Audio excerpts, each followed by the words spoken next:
সবচেয়ে সুন্দর প্রতিশোধ আসলে কাউকে কষ্ট দেওয়া নয়, কাউকে ছোট করা নয়, বা নিজের ভিতরে আগুন জমিয়ে ঘৃণা বয়ে বেড়ানোও নয়। সবচেয়ে সুন্দর প্রতিশোধ হলো নিজেকে দোষী বানিয়ে চুপচাপ সরে যাওয়া, কোনো অভিযোগ না তোলা, কোনো অপবাদ ছুড়ে না দেওয়া, কোনো হিসাব মেলাতে না বসা।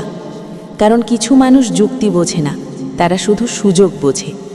যখন কাউকে নিজের সবটা ঢেলে দেওয়া হয় আর তার বদলে অবহেলা পাওয়া যায়, তখন চিৎকার করে সত্য প্রমাণ করার চেয়ে নীরব থাকা অনেক বেশি শক্তিশালী। নীরবতা এমন এক ভাষা যা একদিন ঠিকই বোঝা যায়, কিন্তু তখন বোঝার মানুষটাই আর পাশে থাকে না। ঘৃণা বুকে রেখে বাঁচা যায় না, সেটা ধীরে ধীরে নিজের ভিতরটাই নষ্ট করে দেয়। তাই ঘৃণার বদলে ভুলে যাওয়া বেছে নেওয়াই আত্মসম্মানের সবচেয়ে বড় প্রমাণ।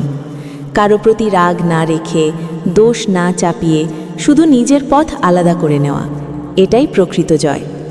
যারা ভুল মানুষ, তাদের হারানো কোনো ক্ষতি নয়, বরং নিজেকে বাঁচিয়ে রাখা, নিজের শান্তি ফিরিয়ে আনা, এইটাই সবচেয়ে সুন্দর প্রতিশোধ। ভিডিওটি ভালো লাগলে চ্যানেলটি সাবস্ক্রাইব করে পাশে থাকুন। ইনশাল্লাহ এখান থেকে আমরা ভালো কিছু জানতে পারবো।